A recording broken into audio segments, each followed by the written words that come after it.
Yo, this is Conan. You're listening to World of Wrestling podcast with Tax and Rich. Boom. So I had thought about all sorts of stupid ways to start this podcast. One of the ways I was thinking about was, that song, I'm in love with the cocoa. No. Well, there's a song called I'm in love with the cocoa, right? And I had thought about changing the word cocoa to lucha. Because I've kind of fallen in love with lucha watching this show again. I love it so much. Before you got on the line, I was trying to see, how can I watch weekly TV? What, AAA? Yeah. Hello, everybody. Welcome to the World of Wrestling podcast. My name is Rich, and as always, currently in this COVID situation, I'm joined by my good buddy Tax Williams remotely. COVID situation would be a good t-shirt or a finisher. Oh my God, he's hitting with the COVID situation. Well, we can look back at this in years and laugh for sure. What we can't look back on still, though, is the cesspool of British wrestling. And as we record this, the internet dirt sheets have upset the NXT UK fans, all three of them, to suggest there'd be an announcement for the promotion by the end of the day. But if you listened to our episode last week, Rich probably sensibly cut out a good half hour of our views on the speaking out movement, and I felt dirty cutting it. It felt like, against everything I believe in podcasting, but this strong shit we were talking about. I feel my legal fees have been protected for some of the stuff I said, but I'm really glad you kept my rock band Finger 11 comment in. That was good. Well, let's just put it this way. So people that are fans of the pod and stuff, like, let's say I cut the first half an hour out, but then there's about an hour of us just talking wrestling. And then in that hour mark, we kind of go to town a little bit. Oh, my. And I was like, that's okay. We can leave that in because only people that really like us and like the podcast will get that far in. So I was like, I'll leave this in. This is funny. Well, I've had time to reflect on my rant last week. And I don't have as such as a rant, more of just a point of view to put out there. Do I need to put a clap here so I know where to edit? No, it's just, it's a genuine I've seen obviously online a lot of people trying to get involved in this whole safeguarding, let's help the scene. Right. And that's brilliant. But let's just consider one of two things. Unless you are a safeguarding professional or in that industry of social care, you should not be putting your name forward to get involved in this unless you're willing to go through all the qualifications and do the training to do it. Do not use this speaking out movement as an opportunity to try and position yourself as the saviour of British wrestling. Bro, the fact that you're having to mention this means that you've read something or seen something. No, it's just it's the most British wrestling thing ever to think that anyone just can be a safeguarding officer. That you don't need training or qualifications or anything. It's fucking hilarious. The number of people who are just tweeting the unappointed, unrepresented leaders of change are like, and I definitely think I should get involved. In this case, if these people are having conversations behind closed doors, and whether I agree or not with who's involved, they're already doing their thing. If you want to do something for British wrestling, do it yourself. But most importantly, get your qualifications, because it is not about you having a position of power so you can sit there and go, I'm on the safeguarding committee for British wrestling, because as it stands, there are 6 promotions left. So I wouldn't worry about it too much. And just, as always, don't use something as tragic to try and get yourself over or get yourself a step up in the business. Let's see, I'm not going to be over disparaging, but someone who's involved in the movement has been appointed as a safeguarding officer to work under someone who's worked in social care for 15 years. And she's now said that she isn't the safeguarding officer. She is going to work to get the qualifications. And what she's doing is correct. She's learning from someone in the industry and doing the qualifications. She's into wrestling. She's an integral part of this movement. I think, more power to you. That's how it should be done. But don't, because that would be like me saying to you, oh, Rich, it turns out, just as an off chance, imagine you weren't a decent video editor. Be like, I've got some software and I like wrestling. Hello, Wrestle Talk. I'd really like to do your job for you. And they go, oh, he's pretty good. He's good at knowledge at wrestling. Give you an edit, and you'd be like, shit the bed with that. Please don't do that. I like my job. Go away. Or it'd be like someone saying to me going, I can see you're really passionate about spreadsheets, but your pivot tables are shit, so you can't be an accountant. I got that reference. Look at me. It's just wound me up a little bit that people are trying to do something good, whether or not it's a sensible thing. Let's just cut that sentence there because that's funny. How dare they do something good? Piece of shit. Yeah, it's good that they're doing it, but I'm just sick and tired of seeing people try and jump in the bandwagon and get on the gravy train as much. Because here's the funny thing, kids, and I don't know if anyone who's listening to it is trying to get involved in the safeguarding thing.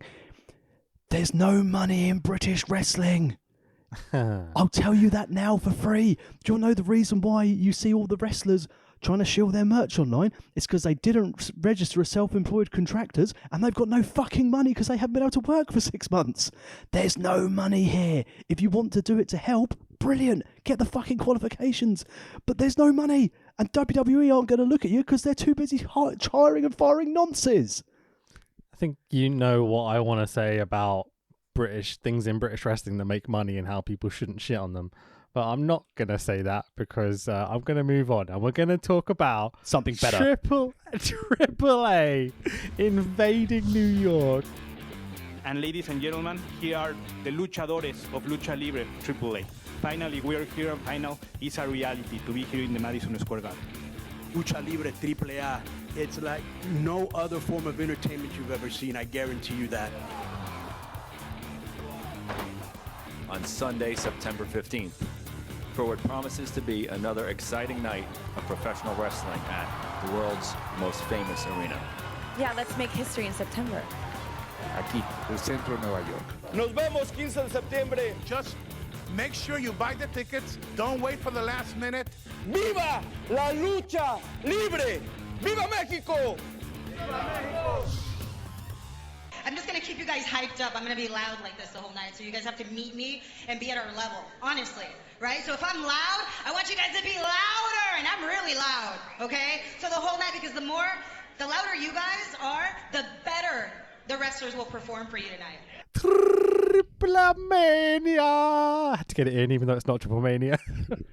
I'm so happy you suggested we do the show, and more importantly, I'm so happy that WWE probably tried to sue for Kalisto's chant because it was just featured throughout this whole bloody show. Honestly, we are maybe a couple of events away from being a AAA podcast because I fucking love AAA so much. There's I so can't much believe to talk about. The show prior to this was Triple Mania 27, which is covered in our archives. Go back and check it out, worldofwrestlingpodcast.com. So we've got to complete the trilogy for whatever's next, right? It's Heroes Immortals 13 next. Maybe we are going to be goddamn AAA podcast. If you want that, tweet us. World of Rest Pod. World of AAA Pod. It's what Murder Clown would want. And Big Mummy would want. Devastated she wasn't on this show. I was upset, but you know, we got a quality card. Mate, there's some... let's go through it. So, 15th of September 2019, Lucha Libre AAA Worldwide. We'll watch this on pay-per-view from New York City, New York, USA. So, it's kind of Madison Square Garden. So, go on. Obviously, I was going to... Well, are you going to cover the backstory of where they actually are and why they got there? Well, I don't know too much about it beyond it's the Hulu Theatre in Madison Square Garden, which must be like the small venue inside MSG, right? It is. So basically, in June 2018, there was rumblings that AAA had secured 2 dates to run MSG because the executives at MSG had become really frustrated at Vince McMahon running Barclays Center instead of the Garden. Sure. That's why New Japan and ROH were there as well, weren't they? Exactly. So in sort of the autumn of 2018, that's when AAA was supposed to do their show, but it got pushed by 12 months. And then they started promoting it. And there was also a backup date in Vegas, just in case they couldn't do this. But in April 2019, they announced that AAA worldwide would be running shows at MSG. And the press conference basically said tickets would go on sale in early May. Oh dear, the ticket sales. Right. So it was supposed to be held in May in MSG. So it's meant to be in Big Boy MSG. Meant to be in Big Boy MSG. Oh. And see, I always thought it was meant to be because that's how it was advertised. I thought they were just being really cheeky. Yeah. So tickets went on sale in May. Come August, they'd sold 2,000 tickets. How many does MSG hold? It's like 9,000, isn't it? Well, the Hulu Theatre holds more than 3,000, which is the total that they got. But so basically, on August the 16th, so a month before this show, pretty much, it was announced that the show had been moved to the Hulu Theatre, which is inside MSG. And apparently, it was made 2 weeks before. Just to clarify, MSG is 20,000. 10% they sold. They sold 10% of tickets. That's good in a 6-month run. That's almost 5-star numbers. It's not as bad as 5-star, but it's close. But basically, MSG executives went round and they told them to move the venue because of poor ticket sales, because they didn't want to see the 20,000 venue with just 2,000 tickets in there. Imagine 17,000 empty seats in a 20,000 seat arena. It's not even a Nitro event where they go and paper it. Oh, jeez. I assumed when I first loaded this up that it was big MSG, just heavily tapered with like all the lights off, curtains up and things like that, because there's one big bank of seats. It's a proper theatre venue. It's not in the round like MSG or an ice hockey arena or something. Yeah, this is treading the boards theatre style. Yeah. And it's kind of like the Progress Brixton show in terms of setup. Yeah, except with that we're aware of less nonsense. I thought I'd give you the opportunity to throw that out there. Hi, Travis Banks. How's your legal team? This is like the catch up from last week, all the stuff I edited, where like I care less. So there we go.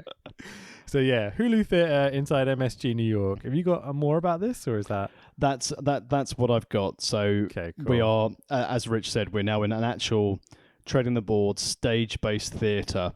No 6-sided ring. No. Which is good, because I much prefer the 4-sided. I think that wrestlers prefer the 4-sided as well, in my experience. I don't think any North American wrestler has turned around and said, you know what I really love? That 6-sided ring. Yeah. Other than Dixie Carter, maybe.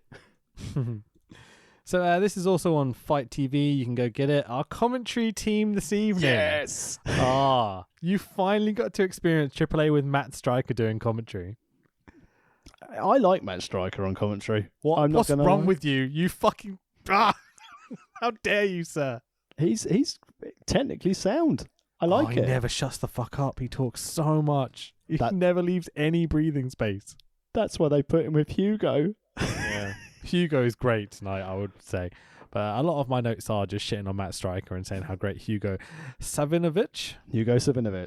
He is awesome. So, former WWE employee, guy that does the Spanish commentary for AAA usually, and is now doing the English commentary for this one. He's fucking great. It's really nice to hear him. It's the first time we've ever heard him really do commentary that isn't Spanish, right? You'll also notice him from the Attitude Era as always the one who got beaten up by the Spanish announce table. Was he a worker? No, but he was always willing to get involved. I can't remember whose podcast it was where they were singing the praise of Hugo, but it was a case of if there was anything that needed to be done, Hugo would be like, I'm all in, including things like unprotected chair shot. He's like, I'll do it. I love wrestling. That's great. So we open with a kind of cheesy but really fun and well-made intro package. They're with, arenas full of fans watching AAA. Smiley Exoticos, Phoenix and his awesome collection of masks. Speaking of masks, masked Cain Velasquez on this show in this introduction video. We'll get to him later. The good thing... Oh, sorry, go on. Go on. I was going to finish up by saying our boy Conan does some shouting. Spooty Pyro, cut into MSG. But go on, what were you going to say? I was going to say it's good that we didn't only get to watch this video once. This is repeated at least twice. The same introduction package. Well, they paid the money for the video editor to do it. They're going to get their money's worth. Yeah. I mean, this is how AAA do business. You get a video package done and you like it, and you've got to have slots to fill because you've got to have a certain length of show, obviously. So we'll put the video package there. Yeah. Logic. Love it. Cut into Madison Square Garden. Well, not really. It's not exactly packed, Tax, even though it's the smaller 3,000 seat arena. It makes 5-star look popular. That's unfair because there is 3,000 people here, and that banked seating is packed. around from the edges and the back, obviously. There's a few seats missing. Ringside seats were not well sold, but the big bank, it was quite busy, what they had. Yeah. So the hard cam is looking kind of how the modern wrestling shows are set up, looking straight down the entrance ramp. This is obviously pre-COVID, so there are fans here. On the left and right, there's pretty much packed out. But the side that the hard cam is on, there is literally 3 or 4 rows. And I mean entire rows. Of social distancing in practice. It's just, invisible fans have come along. It's empty at ringside on one side. They'd all been demasked during the intro video and had to leave. So we've got black on black ring with usual sponsors printed onto it. So black rope, black turnbuckles, black canvas. Looks pretty cool, pretty smart, but it must be a bit difficult to wrestle in, you'd imagine. As you said, the setup for this, there's nothing spectacular with it, but it looks crisp, it looks smart, and if it's your first viewing outside of the lack of fans you're seeing on the hard cam, it looks professional. Yeah, absolutely. So our lovely introduction gentleman who comes out to all these AAA shows comes out and greets us and makes his way to the ring. He does a little trip on his way to the ring, but manages to save it. Very impressive. Did I ever tell you my first my return to wrestling and the first thing I did in an SCPW ring? I wasn't there for this, so I didn't see it, but I caught the later matches. So it was the first Hustle and Heart show that SCPW ran. It was their first academy show. Oh, that far back. Okay. Yeah, and I was refereeing that day. I realise you're quite Terry Funk. You've done at least 2 returns to wrestling. I need to wrestle this decade, so I could have wrestled in 3 decades. I need to do it. But so I was refereeing, and I was wearing what can only be described as quite tight trousers. And it's wrestling. As I got into the ring to referee, I realised I didn't have as much give or flexibility in those trousers, so much so that I had to lift my leg to get through the middle rope, and then I got my foot caught in it and almost tripped and landed on... I luckily styled it out, but almost tripped to fall at the feet of Mark Blake. Excellent. Did you contemplate going, I could do it like, the World of Sport boys used to do when they got a bit older and stand and be like, 1, 2, with my fingers? You say that. The main event was a classic World of Sport match, so that's how I did the pinfalls and the counts. I did 1, 2 for the end. Perfect. Oh, I love it. You styled it out though, right? Well, I was refereeing other matches on the card, not just the main event. There we go. Do you know the name of this guy that introduces us to the show, who always does the kind of like bits in between matches for AAA? I don't. I only know Shakira. Oh, is that the other girl? Yeah, whose name I've also been hideously made up her name. Oh. That is really fucking racist. Holy shit. Well, it's Brit Rest, isn't it? The first Latin lady in this show, you're like, yeah, Shakira. Her hips did not lie. I mean, honestly, out of context, it comes across horrifically bad. If you've seen the woman we're talking about, she does look a lot like Shakira. Similar hair, similar size, similar look. You don't need to back me up. No, honestly, that is the truth. Anyway, so a very, very angry lady comes out and is trying to force the crowd to chant. She is very insistent that the fans chant Lucha for them. So Lucha, Lucha. Because Kalisto was there. And the introduction guy, who I'm just going to call the introduction guy from now on, has to have his moment. So he talks and he talks and he talks. This is how we kick off all these AAA shows. Just endless talking. It's like, no, we're not going to jump to, a hot opener, an interesting promo. We're just going to have 2 people stand in the ring and be quite angry at the crowd and force them to chant for us. Because, like one of her lines where she's like, I'm going to get louder and you've got to keep up with me. Lucha, Lucha, Lucha. Hold on. So, okay, I'll do it now. So this lady and her one-legged dress. A Zach Gowen attire. I was going Kenny Omega, but fine, other wrestling reference. Reeking of desperation. Says as suchly, I'm going to sip my coffee so my throat doesn't hurt for this one. Hold on. I'm going to keep you guys hyped up. I'm just going to be loud like this whole night. So you guys have to meet me and be at our level honestly, right? She's so angry. So if I'm loud, I want you guys to be louder, okay? And I'm really loud. So this whole night, the louder you guys are, the better the wrestlers will perform for you. I'm like, hang on a second. So the louder I am, the better wrestling they'll do. Isn't this the epitome of the problem with Mexican lucha? In that the fans have to do the work. Is that what you're saying? Because as far as I was concerned, surely the point is the performers do their fucking jobs and entertain the crowd to the point of making the crowd want to cheer. She's not wrong, though, if you look at the current WWE product. if there were fans there to cheer, the wrestlers might not be shit. I haven't been watching it enough to comment. Is it bad? Or infected with COVID, which seems to be most of the roster. But like this woman, man, this is terrible. You don't start a show by admonishing your audience. She had anger in her eyes. Like it takes, 3 matches for her to calm down a little bit? And considering it's a 7-match card. And she kept talking over her male counterpart who's trying to do all the stuff for the Spanish audience. Sorry, to the Spanish-speaking audience. And then she was like, shut up, I'm talking in English. Yeah. Speaking and talking over people. Matt Stryker's on commentary. And he's joined by Hugo Savinovich, as we talked about. And, yeah. So you said to me before the pod, right, that you don't mind Matt Stryker. I'm not going to say you're a fan of him, because that's what you said. But, like, how dare you? To be fair, the Matt Stryker stuff that I've experienced, I didn't mind his work on SmackDown. I enjoyed his work in Lucha Underground because it was in that setting that it worked. And the fact that he has an understanding of Lucha Libre helps on commentary. The problem I found with Matt Stryker's role on this show is, as it was on Fight TV, if people had not watched AAA before, a lot of what Matt Stryker was having to do, other than talk over Hugo, was to get over what AAA was, the purpose of Lucha Libre, the mask and everything. Okay. Literally, by him going, if you've never seen AAA before, this is this, right? He's going, no one watches AAA. I'll have to explain this bullshit. Wait, you've seen the buy rate before you made that comment? The whole point, right? It's like, I watch New Japan fairly regularly at the moment. I've discovered that the time we get up and we do our morning meetings for Wrestle Talk is the same time New Japan kick off. So there's lots of me going, what are we doing? Because I'm watching New Japan mostly. I'm kidding, obviously. I pay attention. Don't fire me, Ollie. Thank you. But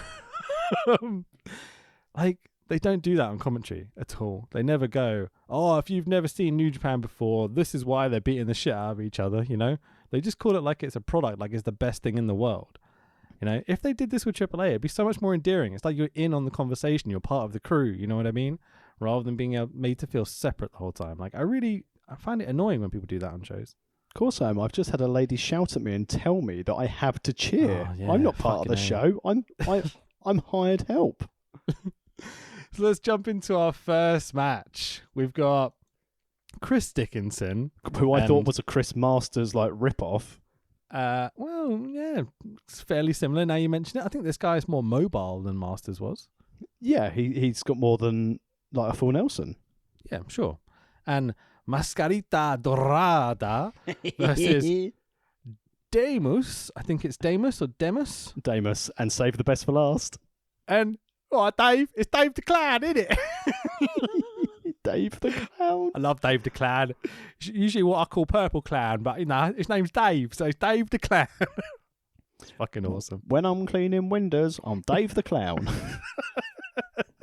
You got that dodgy Spider-Man rip-off DVD off Dave the Clown's van, have you? Oh, right, I see. This time next year, Rodders. I'd love to see a Lucha Libre version of Only Fools and Horses. Ola Rodney.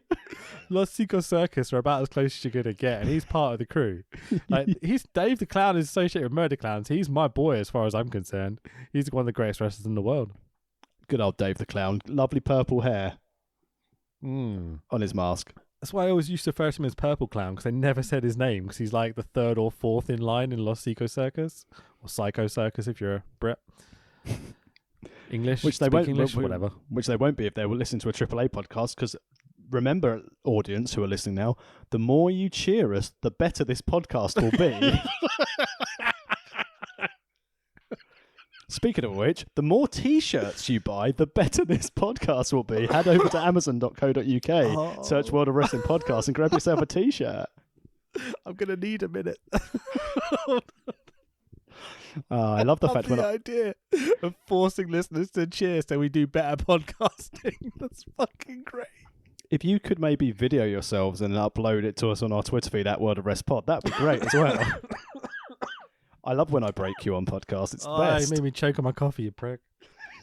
It's all love here. Okay.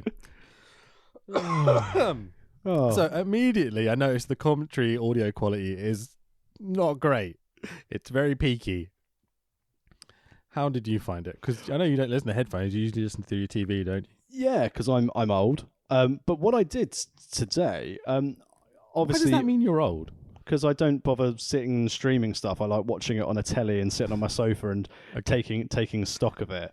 But what fair point. But what I did this time, because I know you at great time and length uploaded a copy of the file here, but I also found it for free on YouTube. No, we didn't. We watched it on a stream and I didn't steal it. No, sorry. You sent me the hyperlink for our legitimate streaming service that we utilise. Absolutely, that's the one. But I also found it for free on YouTube. If you just search AAA Invades NY, then you too can watch 2 hours and 40 minutes of this great show as well. And I thought, I'll watch this just in case it was different to what you sent me. It wasn't. It was exactly the same, so I went back and watched some of that as well. Cool. Did AAA upload it, or was it like someone ripped it? It was not AAA who had uploaded this. Fair point. Okay, glad to know that YouTube's copyright system works fucking brilliantly, doesn't, guys? Yeah, good job. That's because it's just revenge. Copyright doesn't exist in Mexico, so YouTube don't bother copywriting AAA. Fair point. How disappointing is it that there was no copyright music tonight? I know, that's why the association with TNA. I was looking to see what bad bootleg Tessa Blanchard music we get, and we got Tessa Blanchard's actual music. Yeah, sure. So, commentary explain how the clowns have special intrigue in Mexico. It's a very interesting line to open on this conversation. Stryker goes, "We will see their opponent shortly." No pun intended, because Mascarita Dorada is a small person. I love the minis. Yeah, you like this commentator though, right? So Stryker shouts out the Wu-Tang Clan on commentary. And Hugo tells him to shut the fuck up and concentrate on the play-by-play. I like this Hugo guy. I'd like JR and Hugo to commentate. No nonsense. That would be genuinely good. No nonsense, to the point, old school storytelling. I love it. I really enjoyed Hugo. I can't get over how much I really enjoyed it. Ridiculously impressed. I would love to see him do more English commentary so we can listen to it and understand, You can see why he's so gamefully employed so many years. It's certainly better. I can't remember the name of the commentary duo on one of the early podcasts we did when we watched off. I think it was Triple Mania 25 with the two unknowns. Guy, wasn't it? Yeah, God, it was awful. So at least even now, I know you're not a fan of Matt Stryker, but at least there was some degree of product knowledge to an extent. So arm drags, Stryker stepping all over Hugo on commentary because he's a douchebag. Hugo is having to constantly correct Stryker's pronunciation of all the wrestlers' names. I'm sure I get names wrong too, but I'm not the English commentator for AAA. You would have thought you'd learn the fucking names. Come on, tell me I'm wrong. Well, it's a very difficult language. This match is everything AAA. Scary clowns, Cito wrestler, random American, shitty commentator, arm drags, dives, head scissor spots, botchy as fuck. It's fucking great. I love AAA. Literally, you could take that list of the same things and just repeat them for every single match tonight. It's so botchy. Everything. There are nonsense. There are 3 storylines going into this card, though, and I will get to those for each of the matches where we have the storyline. So don't you worry. So just indulge me. We followed Demon Wagner for the main event, right? Yep. So that's a storyline. Okay. What are the other 2? Taya and Tessa. Okay, yeah, good. It's not really very AAA though, is it? it crosses over from that and Impact. And then you've got the Cain Velasquez storyline following his debut, his signing of AAA, and also basically burying professional wrestling, and was then attacked verbally by Los Mercenarios. But we'll get to the This is the point where I stories. wish I had my camera on just so you could see my face when you said Cain Velasquez is a storyline into himself. What? I mean, but you never know. Was it Cain Velasquez with the mask on? Imagine if it was like Conan. Conan just goes and gets ink to look like Cain Velasquez, just make sure his boy gets over. Oh, fucking great. So the finish comes when Deja Vu times 4 by Mascarita on Demus gets the 1, 2, 3. And your winners are Chris Dickinson and Mascarita Dorada in the opening match. So, you know, babyface is going over in the opener. Cito Wrestler gets the pinfall on a big demon-looking dude. Yeah, AAA. Absolutely.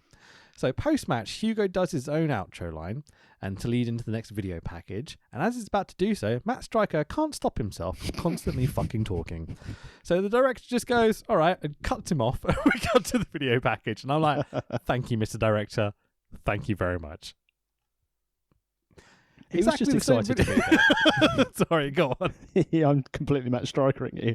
I was just going to say, Matt Striker's really happy to be there because he's happy to have a job. Yeah, sure. I mean, he seems like he's having a great time, but it looks like he's it's like someone's gone, you have to get them hyped up. They have to make sure they enjoy it. And he's trying too much for the first, let's say, 3 matches. Because he just keeps coming up with these random bits of bullshit that aren't relevant to what's happening. I wonder how much of that, again, is down to chemistry with Hugo. Because, again, I don't know if they've worked together before. We've seen him with that Juggalo guy. We've seen Matt Striker with Vampiro. We've seen Matt Striker with Hugo Savinovich. He's shit every time, dude. Like, it's not chemistry. It's Matt Striker. Well, agree to disagree, but there You're are wrong. some... Exactly the same video package we saw open the show. Hooray! After one match. Same video package, guys. It's nice to get adverts from Cirque du Soleil into your shows. Sure. And as spooty as the opening pyro is, we get even spootier air cannons this time because they're a bit cheaper to run, I think. They did it the wrong way, didn't they? They should have done the air cannons first and the pyro for the main show, because I got the impression this might have been pre-show-esque, pre-show fodder, possibly. Could have been. I'm not sure. They didn't mention it on commentary, did they? And I didn't find like any other matches that weren't broadcast, so No. I'd say. But the match feels like pre-show fodder, but I mean, what AAA match doesn't, to be totally honest? The main event. Oh, hang on, wait. The main events always have a unique feel to them. Normally with the same 2 luchas in it at the moment. Yeah, sure. It's restricted to a bunch, let's say 5 veterans, and then maybe 3 top of the card guys. It's a very weird system in AAA. Yeah, we've said before, if it's not the right family, you're not going to make it in AAA, are you? Yeah, I counted at least 4 big families in AAA recently. As in, like, on this card, there's like all the clown guys are pretty much one family, as far as I'm aware. You've got the Wagner family lot, and they're their extensions as well. You've then got, the 3 guys in pleather? Yep. Like, they're a family, and they've got other family members throughout this. That's at least 4, I think I mentioned, right? Yeah, we're there. Yeah, it's very incestuous, AAA, and Mexican Lucha in general. I guess it's that whole closed door thing, yeah. At least they've still... And one of the things I do still like about the whole family thing being running AAA is the kayfabe element of the masks is still All the really... abuse stays behind closed doors, you mean? Yeah, love it. Oh, fucking terrible. So anyway, this lovely one-legged lady. God, I can't say that. This lovely one-legged dressed lady. That's better. And her compadre, the introduction guy from the beginning of the show, do lots of talking and tell us off for not cheering enough, as you might expect. They're a lovely bunch, aren't they? They're trying. So our next match is a 6-person tag team match of Drago. Yes, come on, let's go Drago. Fabi Apache, I remember being quite fun last time, and it's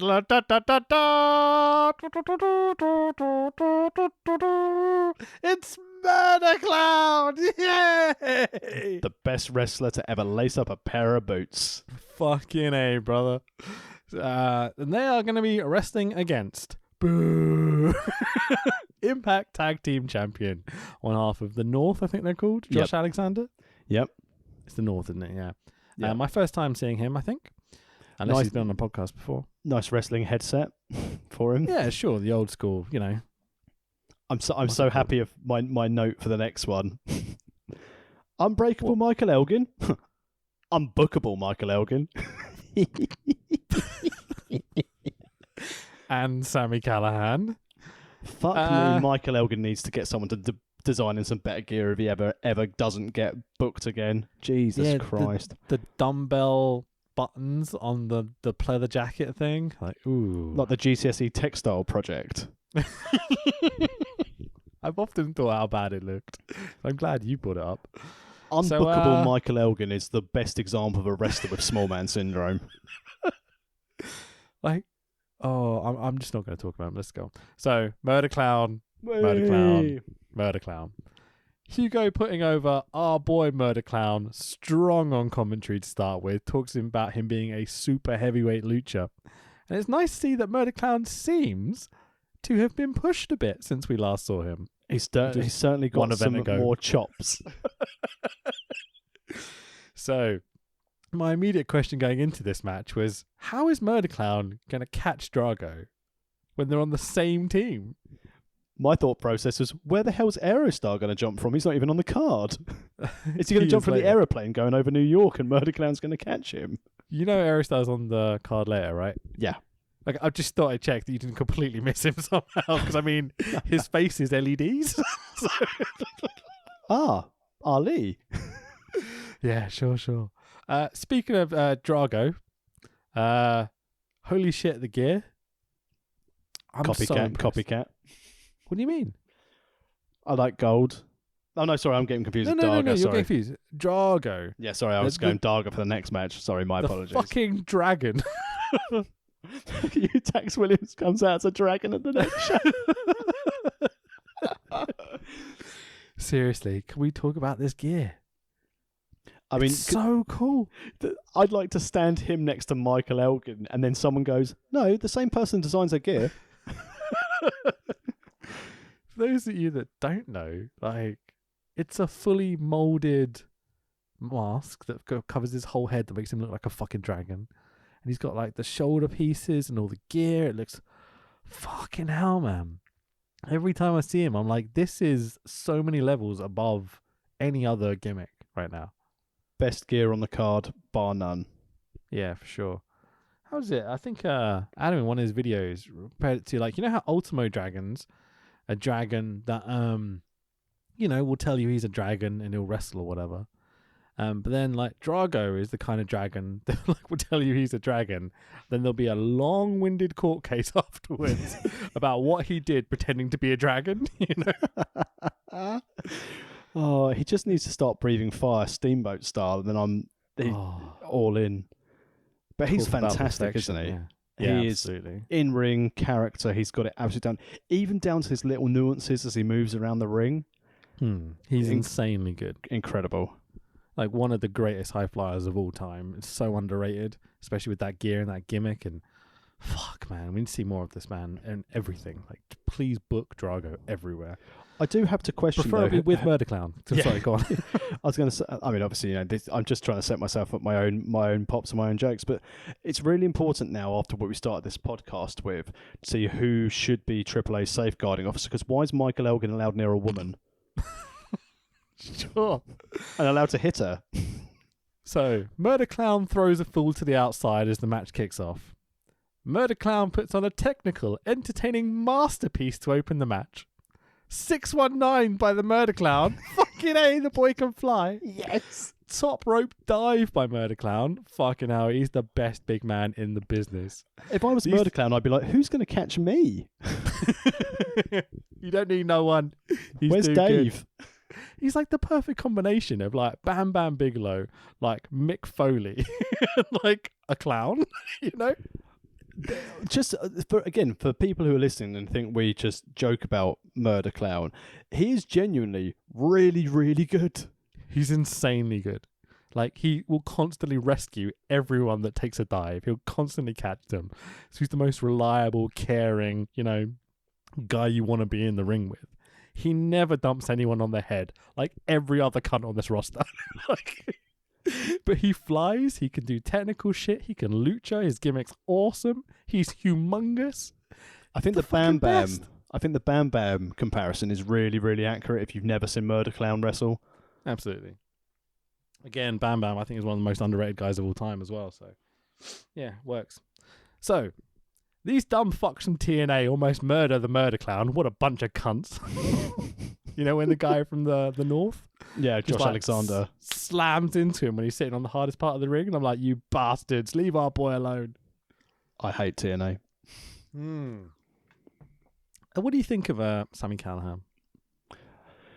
Oh, I enjoyed Sami Callihan pre-NXT. I quite liked his hacker gimmick in NXT, but since he's left then and did the whole baseball bat to Eddie Edwards' eye and then became the Draw, then hung around with the OVE and the other nonce, Jake Christ. You've been watching Impact. Got to do my research. I'm a podcaster.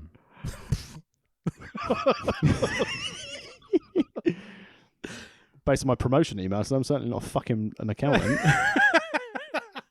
Getting all the little dicks in, I love it. I'm sure fill in bleep name of accountancy practice, the partner of the firm who sent the email, will definitely be listening to this podcast and go, oh, I really like this one. Oh, he's just buried me for my shit ass email. Oh. God, if that's played back to you in court one day, that'd be great. So, stuff happens in the ring while Murder Clown applauds his team and does an amazing job of getting this match over by showing us how much he cares about what the others are doing. Murder Clown cheers his team as everyone does flip-de-doo bullshit. Murder Clown slaps the hardest part of the ring like a fucking champ. Sami Callihan does some cheating bullshit and Murder Clown has a go at the ref.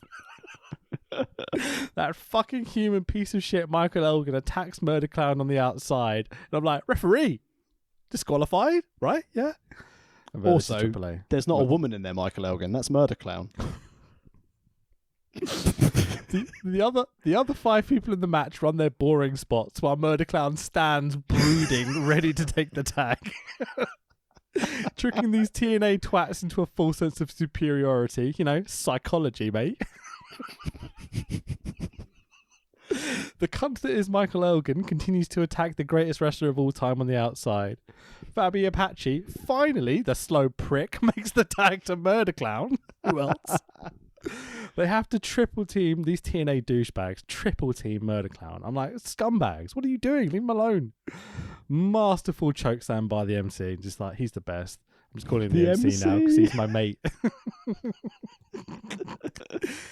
Our first Canadian destroyer of the night. Code Red, dives, etc., etc. Flippy Samoan fireman death bomb by the Murder Clown. What a legend. Honestly, he's going for like a Samoan drop and kind of fucks it up, I think. But, you know, Flippy Samoan fireman's death bomb, that works for me. And interestingly, as you said, Murder Clown doesn't hurt people. So even though it might have been a little bit botchy, safe landing for everyone involved. Sure. Flat back bump, you know. It's just he got a bit of a spin, which I don't think he meant to do, to be honest. Got excited. Innovation. Working with these big names and some people from TNA. Murder Clown then basically, Eddie Guerrero style, German suplexes himself for Michael Elgin's purpose. Because Michael Elgin couldn't get above Murder Clown's hip. In fairness, actually, no, we gave Dorada the opportunity and gave him the credibility of being a mini. So it's really nice that we should give the Michael Elgin the same. It's so mean, but so funny. Murder Clown. Tope con hilo. That is a big man, Tax. That is a strong, hard boy. Took them all out like an absolute champ. It's a 300-pound man doing a tope con hilo over the top rope. He's fucking awesome. He's probably been watching The Last Ride. Whoa. Does Taker do something? Sometimes he does topes.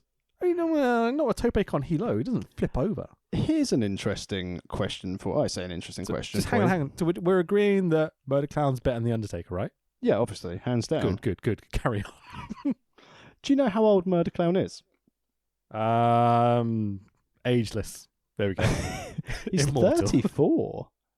Yeah, no, I knew he was getting on a bit, but like, Hey, he's fuck so you. good for his age. We're both 34. I don't want to wrestle constantly every night. I'm older than that. Oh, you're only a bit older though. I'm 36 years young. I referred to myself as middle-aged the other day. And I was like, whoops. I'm not there yet. You're now in your mid-30s at 34. When I turn 37 this year, I'm going to be in my late 30s. Nice. Wait, am I middle-aged? I guess I kind of am. You're in your You're in your early mid-30s at 34. So I'll get my pivot Depression table out. Elgin, the fuckface twat blag, has to low blow Murder Clown. Does a shitty powerbomb. God, generic douchebag. For the 1, 2, 3. Let's just forget about how it happened. So Murder Clown won the match. Yeah, Murder Clown won. I mean, well, let's put it this way. He didn't win. But like they always say in wrestling, you can win by taking the pin as well. And Murder Clown just outshone most people on this card. Genuinely, not just because of our fandom. He stood out in a good way. He was like really out of place in this match. Out wrestled every single one else. And don't get me wrong, like Drago's fantastic, but he didn't really have much to do. Absolutely. Yeah. Didn't compare to Murder Clown. No. Can't do flips. Like, he's shit compared to Murder Clown. Murder Clown looks like fucking, an absolute legend out there. He's graceful. He's gracious. He's generous. I would like to watch Murder Clown take part in Mexican Strictly Come Dancing. Anything. Yeah, he could be on any show ever. A main event against Okada in Tokyo Dome, please. That'd be perfect. Did you find out? I bet that match would be fucking great. Did you find out any more about the game show the AAA boys were on? No. I just haven't been able to find anything else about it other than Murder Clown being on a game show. Yeah, it looked interesting. It looked like those couples games you have to guess information about each other. Like, we asked your partner. We asked Psycho Clown chocolate. what his favourite chocolate was. You said Milka. Fucking hell, Murder Clown. El Milka. That sounded racist. So, 5-star match of the year contender, like all Murder Clown matches. No matter how shit TNA is, Murder Clown is here to save the day, even in noble, gracious defeat. I think you will agree, yeah? I think it's fair to say that Murder Clown had a 5 cornflake match at MSG. Absolutely. If you disagree, with us, you're not a wrestling fan. Don't listen to my fucking podcast anymore. Go away, okay? Dearie me. Hang on. Oh, Can you hear that banging? It's probably Michael Elgin trying to escape prison. Can you genuinely hear it? No. Okay. We'll just carry on. I think my neighbour's doing some hammering, maybe. I'm not sure. Probably because it's upset that they bought, I don't know, Psycho Clown merch in error rather than Murder Clown merch. Speaking of which, if this ever gets to our boy Murder Clown, I'd very much like to buy your merchandise, sir. I messaged you twice on Twitter now. You did respond to me the first time, but not the second time. Do you think he listened to the pod and doesn't like us anymore? We're nothing but complimentary and genuine. Like, I know that people think we're joking. He's fucking great. He's awesome. And he's really nice on Twitter. Maybe the problem is that we're not supposed to think he's nice. His name is Murder Clown. I don't think he's supposed to go, I really want this cuddly, good Technico image. I think you will find, good sir, that at the beginning of this evening, Mr. Stryker and Mr. Savinovich quoted that there is special intrigue in Mexico for clowns. He is not a Rudo. He is a Technico, good sir. Well, his name's Murder Clown. Yeah, it's like it's special intrigue, motherfucker. Did you not hear me? Maybe people get confused and think when we talk about Murder Clown, we're talking about Trump. Well, yeah, sure. Political. I like it. Can we start a punk band now? I hate music. I've retired and sold all my gear. Wrestling, music, politics. It's all out the window. I'm done with it. I look forward to when I give up on Warhammer and just start, I know, horticultural gardening. I mean, they did make Age of Sigmar. Are we going Just skip over that. Let's skip over it. 4-way match to become the number one contender for the AAA, that's very different things, World Cruiserweight Championship. It's Aerostar, we'll talk about him in a second, versus, he's a nice kitty, Puma King, versus Daga, Dagea, rip-off merchant, and Flamita. So, let's do it in order, okay? We'll get there. Don't. I know you're bursting at the seams to have a go at Daga right now, but let's give it a second. So, Aerostar has an aerosol and a lighter, like a fucking chav in a graveyard. What the fuck is this shit? Like a chav in a graveyard. Just childhood memories flooding back to me there, Love it. To get to my school, right? So we lived up on a hill, the posh bit. You had to come down the hill, and then go through the town, and then back up the other side of the other side of the town, up a hill to get to my school.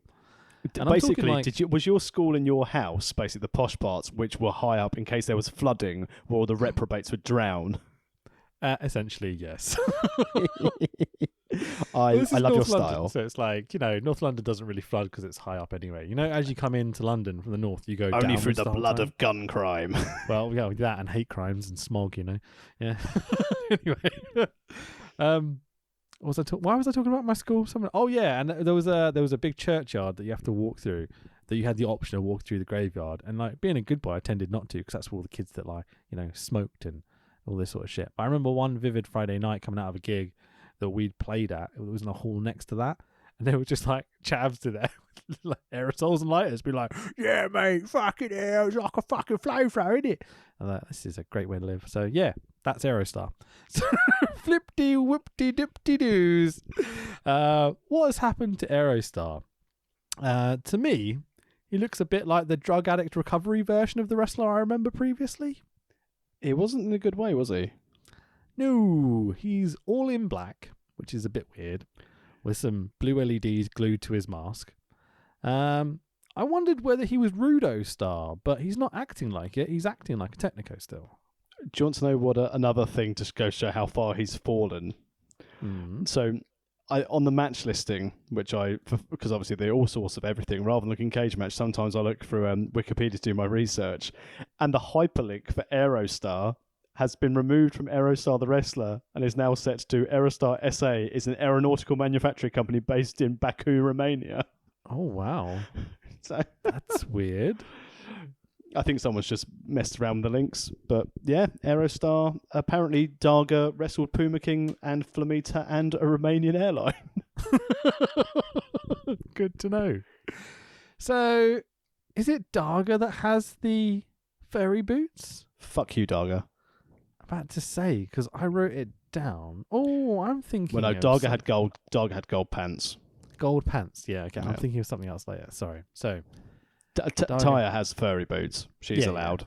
Yeah. Sure. Well, they're very similar to yours.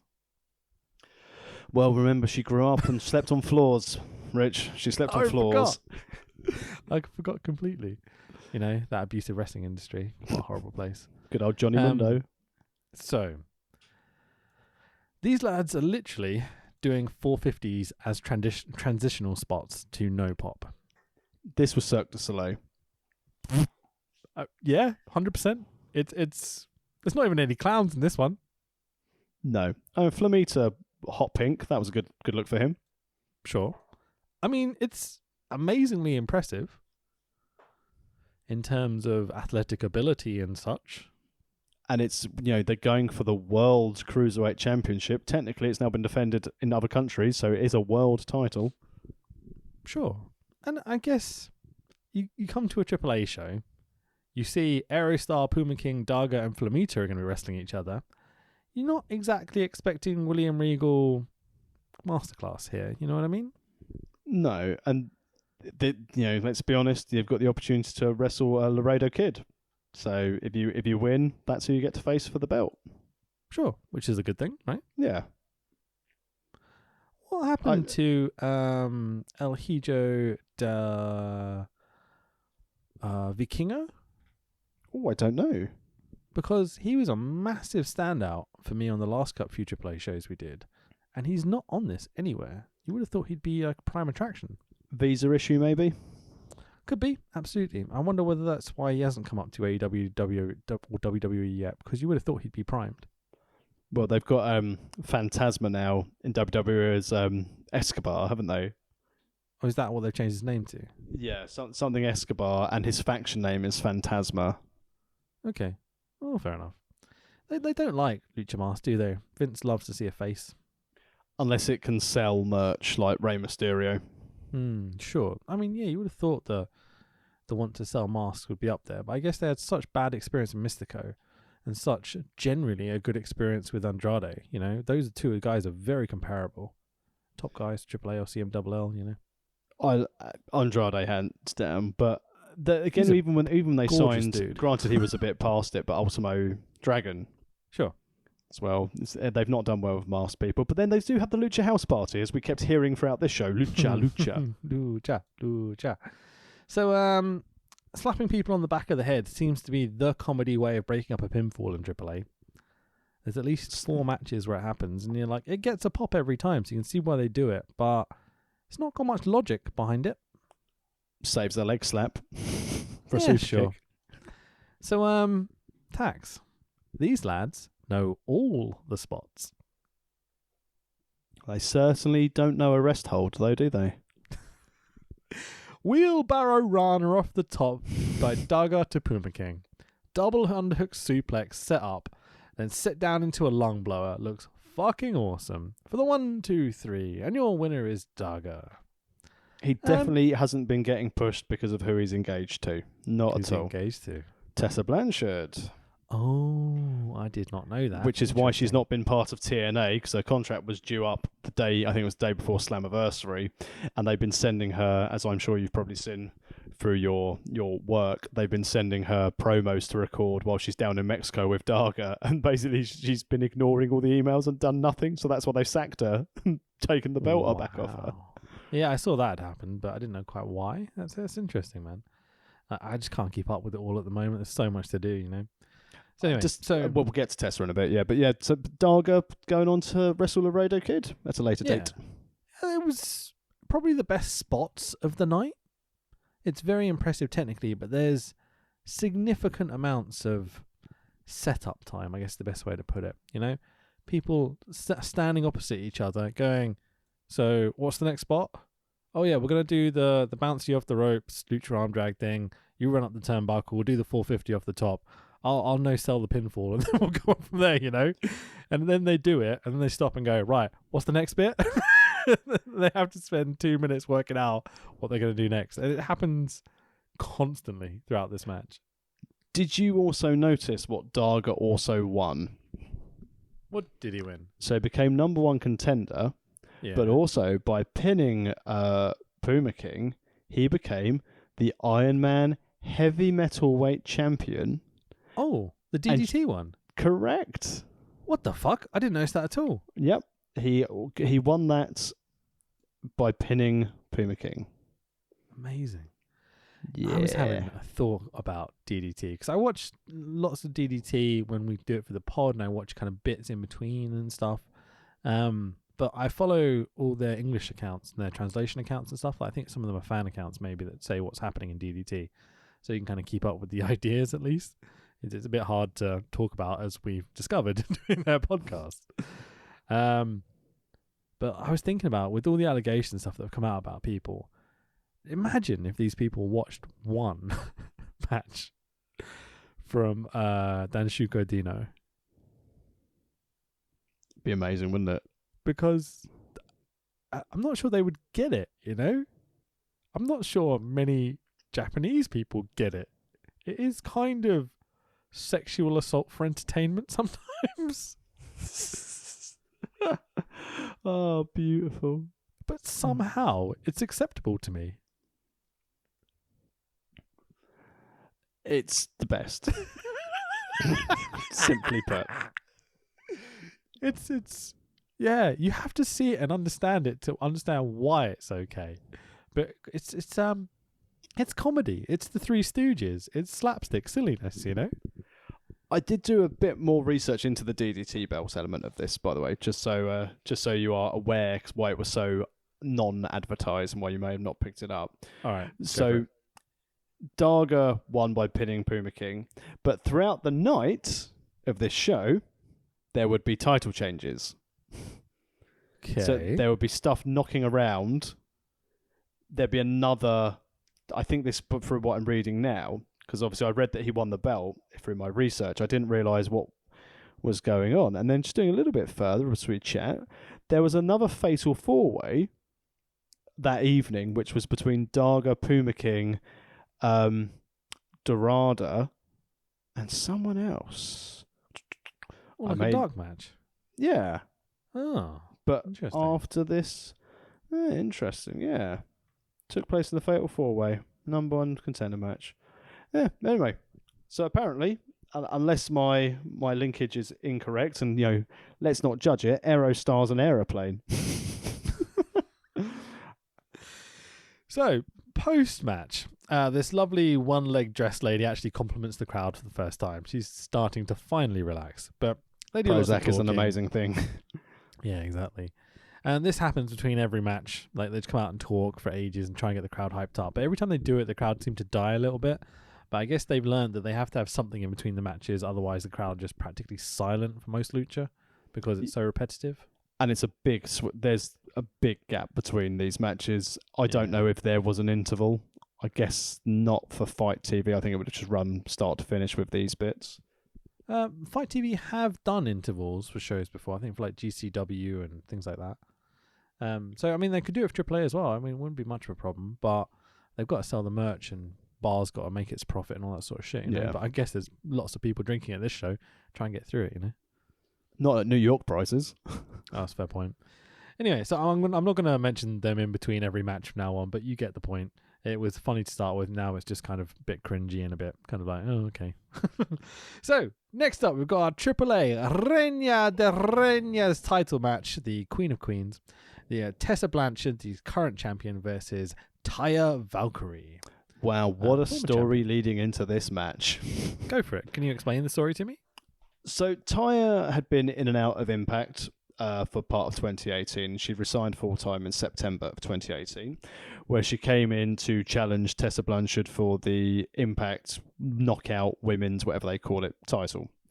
And they had their match at Bound for Glory, and Tessa won by cheating. I think it was foot on the ropes or hand on the ropes or something like that. A few weeks later, Taya Valkyrie got her rematch, which was again won by Tessa Blanchard, who had attacked the referee and got herself disqualified. So shady heel tactics. Yeah, I was about to say. That led all the way up to Homecoming in January, where Taya finally beat Tessa Blanchard with assistance of special guest referee Gail Kim. Cool, nice. They had a rematch. The rematch from Homecoming was booked for AAA for the Reinas des Reinas Championship. So basically, it's for 12 months, they've been feuding over the TNA belt. They've been doing a bit of a switcheroo. Tessa's a dastardly heel. Taya Valkyrie lived on floors. I mean, yeah, that's pretty much it. So my cat's having a bit of an asthma attack in the background, by the way. She's fine, but it'll be all right. Similar to Murder Clown, your cat having asthma attacks is a staple of the pod. Yeah, it's in 1 or 2, isn't it? So I expect this to be good, to be honest, coming into it, because I know both women can wrestle. They're really, really good, and I like the characters as well. I like one solid face in Taya and one solid heel in Tessa. I thought you were about to say Tessa's got one solid face. Well, no comment. So Tessa is wearing all gold this evening, and I was like, oh, that's kind of a rip-off of my boy Tax. I mean, I can't do the bum wiggle and the wink like she does, but I'm going to try it next time. Sounds good. But Taya, I mean, both of them look awesome, to be fair. The ring gear is really on point. Like, Tessa looks great in gold, like, main event kind of like caliber level gear almost, And then Taya has these kind of Mexican color onesie type thing with Tax level furry boots. And I immediately just like, huss every time I see furry boots now.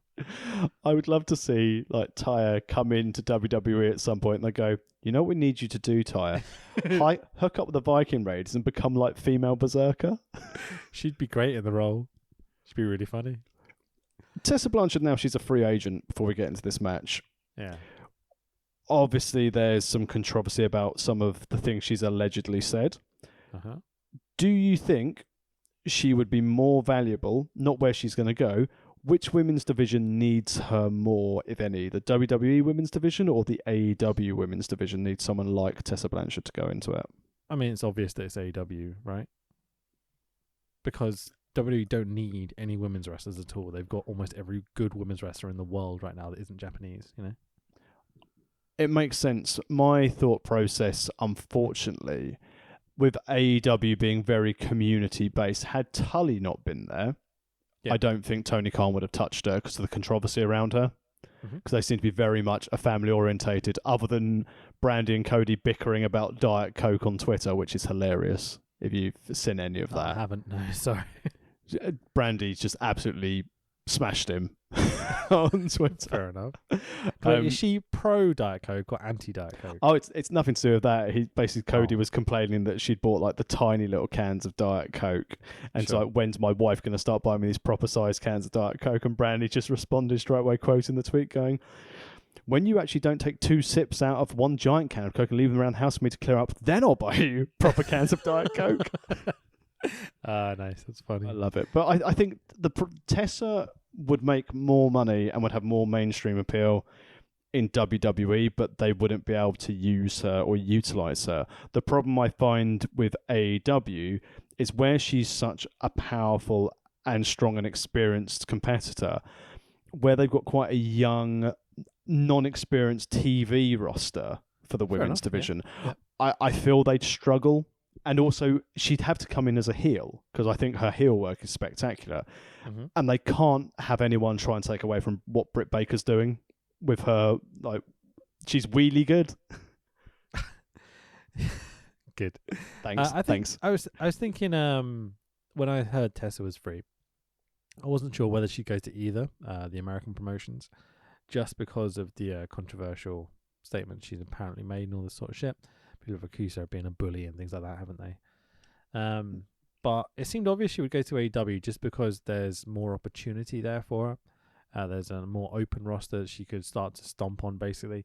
And the fact her dad's there were the only reasons I thought that she would.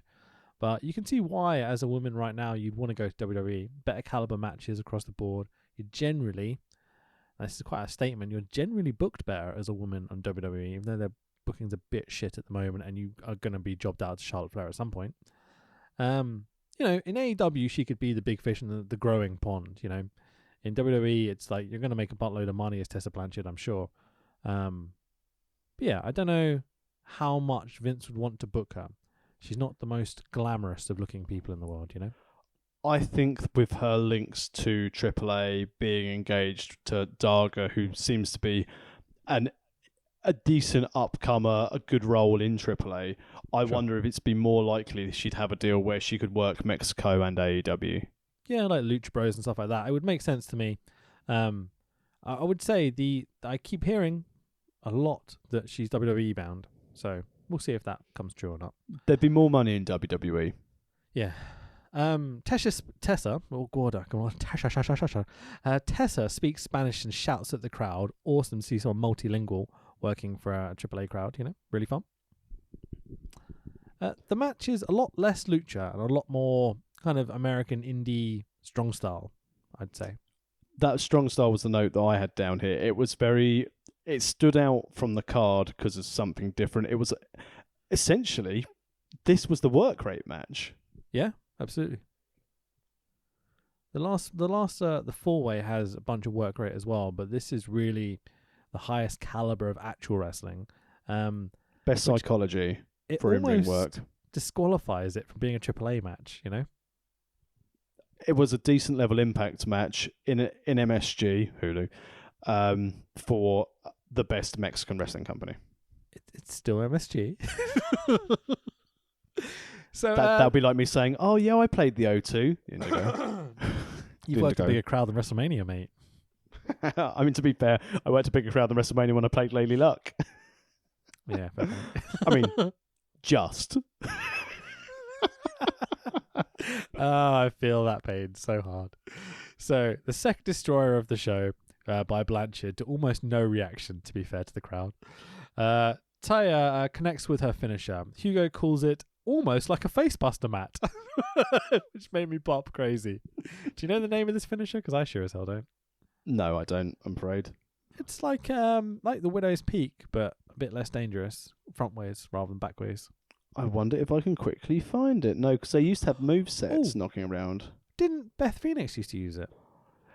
She did, but they called it the Glam Slam. Yeah, that's the one. I was trying to think of what to call it so people know what the move looks like. I doubt they care at this point. For the 1, 2, 3, and new AAA Reina de Reinas champion, Taya Valkyrie. I sadly still can't like Taya Valkyrie because she's married to John Morrison. Is she now? So she's parkour by association. Oh, I like it. We've got lots of gimmicks now. I've noticed this recently. We're wrestling fans. Of course, we love gimmicks and creating our own gimmicks. Why do you think I got back into wrestling? I had this idea of being a really angry accountant rather than fucking Kenny Rock. And I was like, you know, it'd be good. I've got this briefcase. How will I use this? Get back in the wrestling ring with a briefcase. Fucking A. So it's a great rather than match. some cunt trying to extort me for money at an IPW show. Hi, inverted commas, Johnny. So close the inverted match, commas. Stop it. So the match is really, really good, right? It's probably one of the best matches, like wrestling matches on the show. I'd say it is the best wrestling match. Yeah. But it's this kind of dead spot in the card, 3 matches in, so the crowd really aren't into it so much. They're not really here for good wrestling either. Following the flippy stuff of Darga, Puma, Aerostar, Air, and Flamita, yeah, it was a difficult spot to be in. And then you're getting into the big 3 matches after this. Yeah, absolutely. So post-match, they kind of embrace and everyone's like happy. And then Tessa, being an awesome heel that she is, jumps Taya post-match. I enjoyed it. Nice change of pace. Good storytelling and leaves more on the table for the feud to continue because they've got good chemistry. They work well together. Hey, Tax. Ahoy. Are you ready for a race war? Hang on, the Nation aren't here. The Boricuas are, though. Oh, my God. Yeah, we're all Mexican here. Commentator lady, Jesus. So weird, isn't it? So the one-leg dress woman, etc., etc., etc. They go, Viva Mexico! And they almost start a race war between the Mexicans and the Boricuas, where they're going, oh, yeah, we're all Mexican here. Like, what? And so it's we haven't mentioned it's Mexican National Independence Day or something. Yeah. And so they're all celebrating Mexico. There's Mexican flags everywhere. And the next match is a AAA World Tag Team title match of the Lucha Brothers of Phoenix and Pentagon Jr., fucking A, who are current champions, versus formerly known as the LAX, the Latin American Exchange, now known as the Proud and Powerful, or just Ortiz and Santana, as everyone else knows them. So you've got Mexico versus Puerto Rico here. And they don't shy away from mentioning this a few times before this match starts. Well, there's no storyline going into this match, so they've got to try and find some form of heat for these Latino boys. people over here. They're not the same as these Latino people. Don't cheer them. It's a bit creepy. It's a bit weird. Get your engine started for a politically race-charged wrestling match. Yeah, odd. So, going in, I'm like, genuinely, I love both these tag teams. This should be a lot of fun. Yes, they do a lot of spots, and they don't sell very much. And they don't really do much storytelling. But just in terms of AAA entertainment, let's see what these guys can do. It's kind of the attitude I was going in with. I imagine the attitude you were going in with was slightly different. I have a very unpopular opinion that I think Penta was at his best when he was in Lucha Underground as a solo. You're not wrong. He was more dangerous back then, but he was doing more dangerous spots and stuff. He's a bit safer nowadays, which I'm very grateful for. I say a bit because he does some fucked up shit stuff. But yeah, you're not wrong. They've definitely settled into life a little bit. Phoenix, I think, is one of the greatest wrestlers in the world. Penta is a really good gimmick. Penta's a great gimmick. Penta has now realised as well, though, as you said, from being dangerous now working smart, Penta does 3 moves, a dangerous finisher, and a hand gesture for the whole match. Yeah. And which is good. super entertaining. And LAX, well, they're not Hernandez and Homicide, are they? So just fakers, aren't they? Yeah. I liked them as the LAX gimmick. I think they adapted to it very, very quickly and very well. Like that match with Ricky and Robbie, you know? It's just like the best stuff ever. Santana and Ortiz, I enjoy their working style.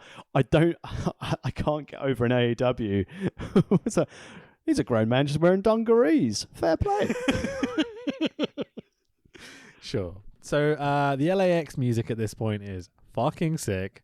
It's really, really good. Go check it out from whatever year this was. It was just last year, wasn't it? Last year, yeah, less than 12 months ago. It's quite rare for us to do a show less than, 20 years ago. We've been doing quite modern ones recently, but I know what you mean. The Lucha Bros gear as a mask is as amazing as you would expect it to be. Like, my Penta mask should be here any day, mate. Ordered it a few weeks ago, so I'm really looking forward to getting that in. I wonder if it'll ever arrive. It's coming from Mexico, apparently, so we'll see. You will never see your money or your mask again. I bought it via Pro Wrestling Tees, but then I noticed there was a little note saying, this merch is being sent via blah, blah, blah, blah, blah in Mexico. And I was like, oh, that might be like, 30, 40 pounds down the toilet, but whatever, we'll see. No, Pro Wrestling Tees, let's give it their dues. They are very, very good at what they do at Pro Wrestling Tees. So fingers crossed. They're a bit expensive in my opinion, but yeah, it's still good. Quick question for your I was going to say, quick question for your masks. Search World Wrestling Podcast. Go on, sorry. If you with your masks, stupid question, completely not related to this show at all. Do you keep them on essentially mannequin heads to keep them in shape? I'm not a fucking pervert, mate.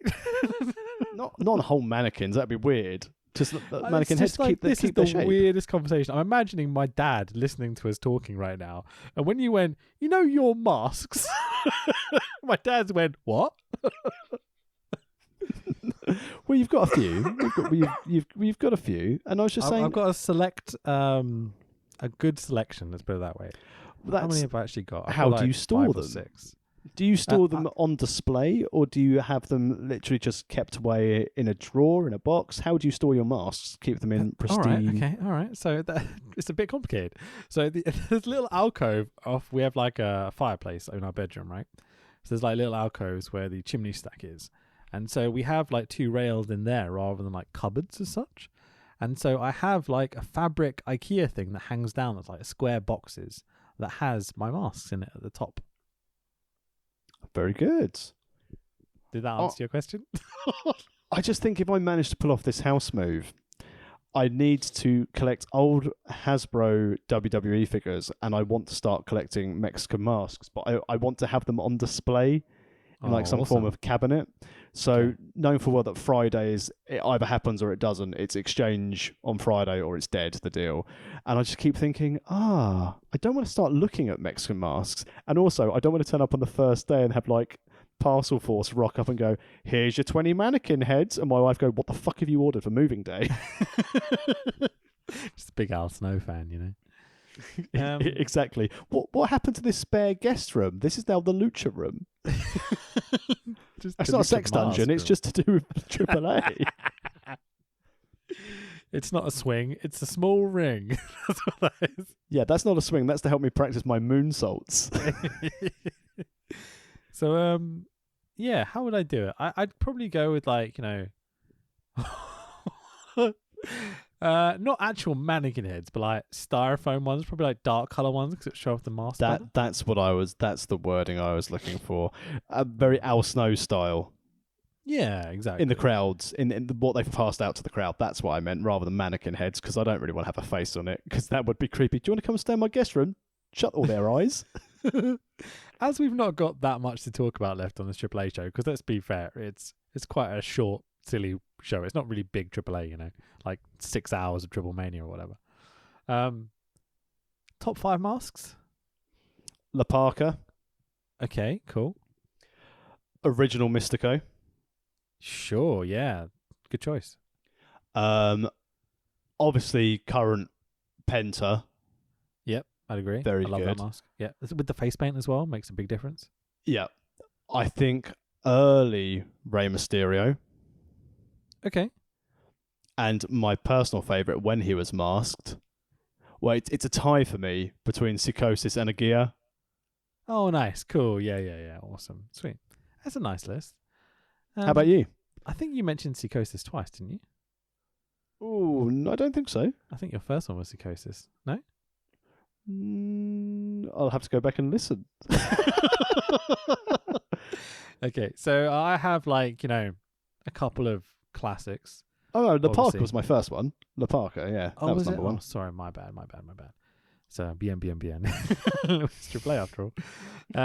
So for me, La Sombra, that has the best selection of masks, in that he went all crazy colors and stuff, and there's a few that are like bright silver, kind of like scaled ones that look fucking awesome. I love La Sombra. It's so cool. Which is what's his name? WWE? Andrade. Thank you very much. Before he was nice. So he has like a diamond spot on his head. It looks fucking cool. If it counts, I'm gonna go with Vader's steaming bull mask nice. thing. It's not much of a mask, but it's more of an entrance gear, but like it's fucking awesome. I'm gonna go Drago, because his selection of dragon shit is unbelievably cool and so well made. In the same vein that I would go, oh my god, Muta. Because do you remember the New York show when Muta came out and he was the alien overlord thing? Ah, yeah, nice. Shit like that. I'm like, fucking hell, his masks are awesome every time. It blows me away. And the one that I say is most underrated is a guy in New Japan whose name I suddenly can't remember. He has the big Indian headdresses and stuff where he does his mask over his mask. Oh, okay. He wrestles for LIJ. Bushi? Yeah, I think it's Bushi. He has some of the coolest fucking shit. He had one that was like a giant wolf head with teeth and everything else that are like a big entrance gear thing. It looks so fucking cool. But yeah, those are my five. I was going to say Wagner as well, I guess. Other notable ones was Io Shirai's when she was in Stardom. Yeah, for her entrance masks. Bit generic, a bit kind of, I'm an Asian lady, here's my mask, And finally, just for my own entertainment, Super Felix Jr. Ooh, what's that one? It's my cat wrestling mask that I also lent to Mr. Wicked to wrestle a children's party with when he wrestled Will Power's Super Felix Jr. Amazing.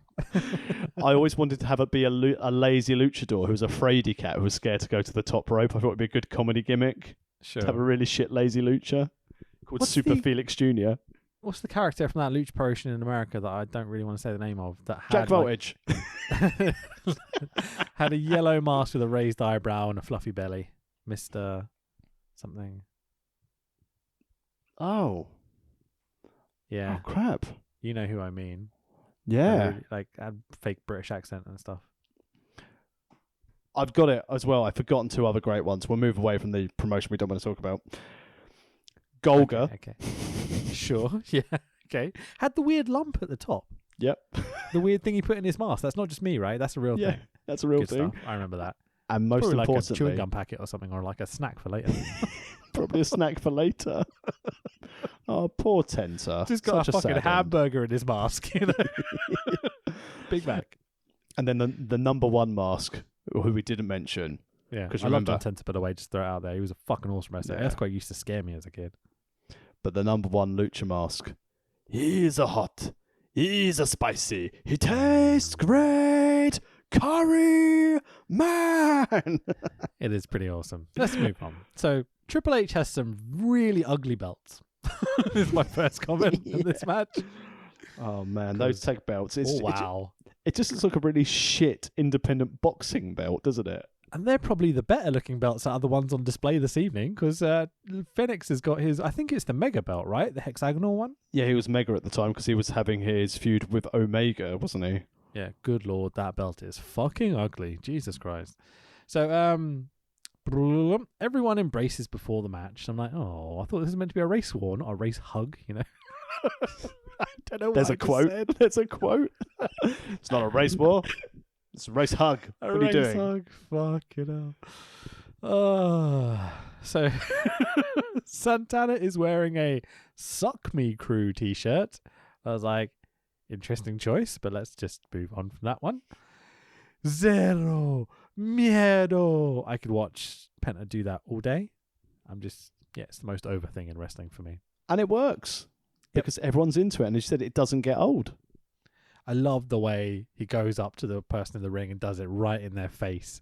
And the person like shoves them back, or they do a few spots. And Penta's like, hey, tranquilo. And slowly, one finger at a time, takes off the glove, really pedantically, throws it to the ref. The ref nearly always catches it. And then he does the zero miedo spot. And I'm like, fucking hell, this gimmick is awesome, man. As you said, Phoenix is one of the best wrestlers in the world, and definitely the best wrestler on the card. Sure. And Penta's a great gimmick. Yeah, absolutely. These lads know all the spots. Holy shit, do they know all the spots? This is madness. These boys once emailed Matt and said, can I come and train with you? I know all the moves. You get it. And they actually do know most of the moves, other than, again, a rest hold. See, more gimmicks. We've got gimmicks on top of gimmicks on top of gimmicks here. Fucking hell. So Striker's doing fake science on commentary until Hugo tells him to shut the fuck up. Striker starts provoking a race war between Mexico and Puerto Rico on commentary. Third destroyer, fourth destroyer. To no reaction whatsoever. Penta package pile driver on the apron to Santana, the hardest part of the ring. And Not called Santana. on commentary as the hardest part of the ring. Well done. Great catch. Absolutely. Yep, it's a running joke now. We all just have to go with it, okay? Even though we don't like it, it has to be the hardest part of the ring. Don't talk about the ring post being the hardest part. None of that bullshit. Let's keep this gimmick alive, people. It's like the reversing of the figure 4, Hardest part of the ring was when I watched WrestleMania 2000. On the N64. On the N64, yeah. Gimmicks on top of gimmicks. Look at us. It's almost like there's not much to say about this match other than spot after spot after spot. Double stomp package pile driver combination Trapper Keeper by the Lucha Bros to Santana for the 1, 2, 3, and still the Lucha Brothers. Stupid comment of when they did the Trapper Keeper. I originally, when I first heard someone call that in commentary, I was like, Traffic Keeper? What the fuck's a Traffic Keeper? So I'm not sure where it came from. The first guy I saw in package pile drivers as Trapper Keepers was Dan Makabe back in the day. Good old Makabe. I wonder whether it came from like someone like a John Waters or something, because he was the guy who invented the lung blower. It was called the Waters Special for a while, and then people just started using it as the lung blower, and then it's become backstabber and whatever for now. Backstabber. I feel like John Waters is one of the most underrated guys in wrestling, in terms of invention and all that sort of stuff. A true innovator. Yeah, I've heard some not very nice things about him as a human being. But in terms of innovation, he seems to be sly, like one of the most legit guys. I don't know what I'm trying to say anyway. So, post-match, the Lucha Bros jump into the crowd and celebrate with the fans. Penta grabs the mic and goes, Gracias, Mexico! And I'm like, wrong town, mate. You're not in Mexico right now. Everyone raises their hands. Latinos united. Yay. Wrestling. Oh, we've got our flags. No flag, no country. No flag, no country. Yeah, exactly. Just to give you a quick heads up, as I like to bring you breaking news on the podcast, lots of unknown sources and unnamed sources with no links to the wrestling industry have updated what's happening with NXT UK. Saying? It's not going anywhere, and it looks like it'll be returning relatively soon. Yeah, it does seem to be the case. Oh, in fairness, I've actually now scrolled down and I found someone who might actually have some legit knowledge of this subject. Your colleague at Wrestle Talk. Which one? Louis. Cool.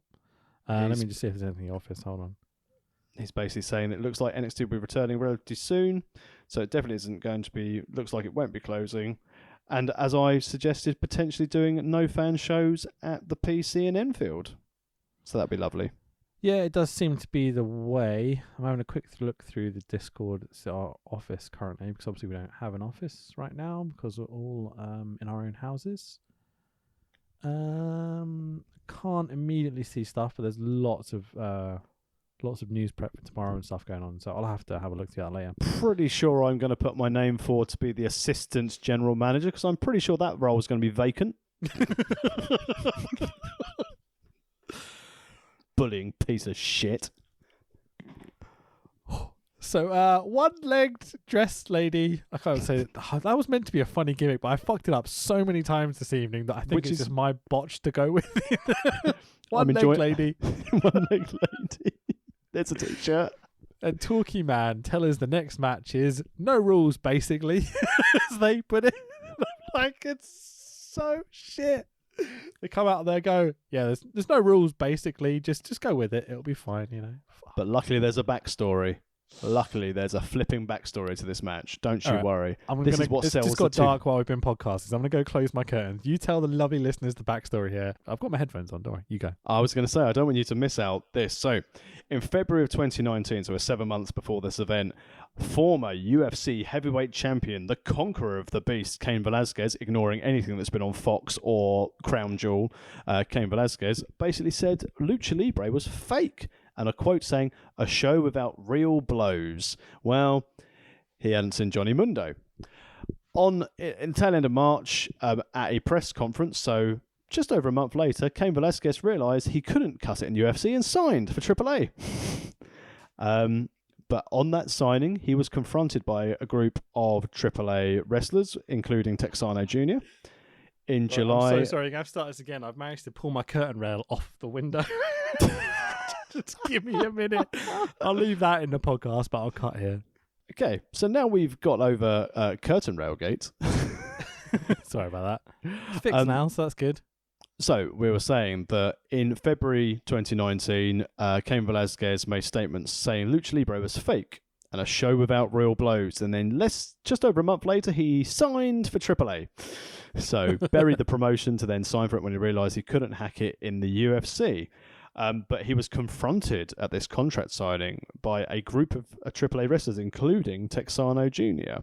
Right, okay. And then in July, to build up this show, to build up Triple Mania, it was announced it was going to be a trios match, which had Velasquez, Psycho Clown, and Cody Rhodes against Los Mercenarios, which was Texano and Taurus, and a surprise partner, whose name I forget. And then basically Velasquez won, and then his second match was Killer Cross, wasn't it? Was it Killer Cross? I can't remember. Yeah, it was, yeah. But his second match in AAA was going to be at this card at MSG, Hulu Theatre, where he's going to team again with Psycho Clown. It's MSG, for God's sake. Stop saying Hulu Theatre. It's the Indigo 2 at the O2. That was going to be my point of reference, yeah, but I didn't think... go on, sorry. And then he was teaming with Psycho Clown, so booked to face Psycho Clown and Cage against Texano, Taurus, and Rey Escorpio. Absolutely. So it's, as we said earlier, it's no rules, basically. Like, every single match in AAA. Which is good, because Cain Velasquez can't work. Sure. 6-man tag team match of Brian Cage, Cain Velasquez, and an inferior, Psycho Clown, versus Los Mercenarios. So I started to describe the Mercenario lads, but then I realized the best way to put it is it's Jody Fleisch would fit nicely in. Nice fit. Good job. They love a bit of pleather, And this Taurus lad, he's a cow furry. He bloody loves. It basically, what happened is El Torito got hold of Chris Masters' roids and just blew up into this mammoth gargantuan creature. I love fairies, they're funny. So, Psycho Clown, his theme sounds a bit like an Aquabat song. Did you catch this? Nice catch, yeah. And considering Psycho Clown is essentially the face of their promotion, to still never be anywhere near the main event. Well, he had his run with Pagano, didn't he? He had his big run with Pagano as the main draw. And now they've just gone with Wagner Jr. and Blue Demon for 3 years. Hang on. So Psycho Clown is the guy that unmasked Wagner. That's huge in Lucha Libre. And hang on. I thought it was Blue Demon who unmasked Wagner Jr. Oh, no, sorry, no, he cut his hair because he was already unmasked and they did hair versus mask at Triple Mania, sorry. I was having a moment, but yes, that is exactly what happened, yeah. Because, a haircut, devastating. But it is what it is. So, Psycho Clown's theme is like the Aquabat song. Masked Cain Velasquez. We've talked about it a little bit. He's got his Gucci mask thing. It's, Yeah, it's got bullhorns on it. I'd be fucking furious if I was Taurus in this match. I'd be furious if I was any form of luchador. Well, This guy's shit all over the promotion, and now he's in the semi-main event. sure, you can understand why. He's a huge deal, specifically in Mexico as well. Yeah, he's a draw. Yeah. So, lovely listeners, if you know anything about Lucha Libre, which I'm assuming you would have because you've listened to this podcast a few times, you can probably guess who's going. Well, you might like Lucha. Who knows? I mean, it's rare, but you can probably guess who's going to win when you see a celebrity, a American champion, and one of the promotion's top guys standing across the ring from a heel stable with a generic name that consists of 2 lads in pleather and a cow furry. It's not difficult to work out what's going to happen here. Yeah, and it's a shame it took 13 minutes and a really bad Cain Velasquez taking a dive on the outside and then falling over into the ring fence by himself. It's like, fucking hell, Cain. It's weird in that his involvement is doing faux MMA stuff, doing the weird kind of botchy bit in the middle, and then he does the finish, which is he's rehearsed it for the last 10 weeks, and so they're going to do some lucha spots. Phoenix style cutter off the springboard, cut off the ropes, where he does the headstand, not the jumping off the ropes, into the cutter for the 1, 2, 3. And you're like, oh, to my astonishment, Kane, Cage, and Psycho Clown win the match. And please don't think that we've tried to shortchange you, dear listener, on the 13 minutes that this match was. That's literally it. Yeah. You could have played Benny Hill music over half of it, and it would have been good. Still. Good, bad, funny. Worst match of the card. And even in this match, because it was trying to take itself too seriously as the main draw, there wasn't even that much silliness. It was just crappy. Yeah. The only thing I like about this match particularly is my notes that every time I've written Kane, I wrote it as Kane. You'll burn in hell for that. Thank you. Thank you so much. So that was a match. Psycho Clown does the ultimate babyface thing of straight away going to raise the hand of Cain Velasquez, so he's in all the newspapers and all the magazines. Yeah. Well played, Psycho Clown. If you are in BritWres and if it ever gets going again, and you ever have a pile out if your babyface wins the big belt, make sure you're the first person out there to raise his hand because you will be in every single photograph. That's good spot. Also, like try and lift him up on your shoulders like they tried to do with Lex Luger when he didn't win the belt. Very carny, very carny. No, even better, when your top babyface doesn't win the belt, make sure you get the entire locker room to pour out and just point and laugh. So one-legged dressed lady comes out, blah, blah. Who are they introducing? Some sort of Council of Mexico? And I'm like, ooh, it's a flag ceremony, Tax. Yay, I love a flag ceremony. I missed it on the last one. It was kind of there partly. But I'm still missing the lad in the burger costume, but I'm happy the flag ceremony is back. You mean Nino's Hamburgers? I'm not sure it was, because we're talking about the very first Lucha show we ever did, which is... okay. Yeah, it was the second episode we ever did, I think, AAA. Triple Mania 25, I think, was the second one we did, wasn't it? Sure. I lose track because, the numbers don't actually equate to how many shows there's been, so I just don't I gave up on the numbers a long time ago. Mexico's weird. So actually, that's a big statement. Lucha Libre is weird. That's a less weird statement. So some sort of Council of Mexico come out. Where's the lad in the burger costume still? I'm genuinely disappointed he's not here. So this mayor-looking lad is now singing the national anthem for Mexico, and it took a turn for the surreal very quickly here because it gets I don't know how to put it. It's like a rally almost suddenly for Mexico. The pro-Mexican delegation in New York City were up for this, weren't they? Yeah, sure. It's fun and silly, but a bit out of place almost. As I said, it was like a rally. Yeah. So, but hit my AAA quota of something ridiculous of man singing anthem whilst people cheer. Love it. And women stand there in bikinis, Viva Mexico! It's time for your main event of the evening, or hora para su evento principal de la noche. If you can understand terrible Spanish. Oh, I love the hustle. I'm glad that Duolingo's really paying off for you. I made some effort. Hora para su evento principale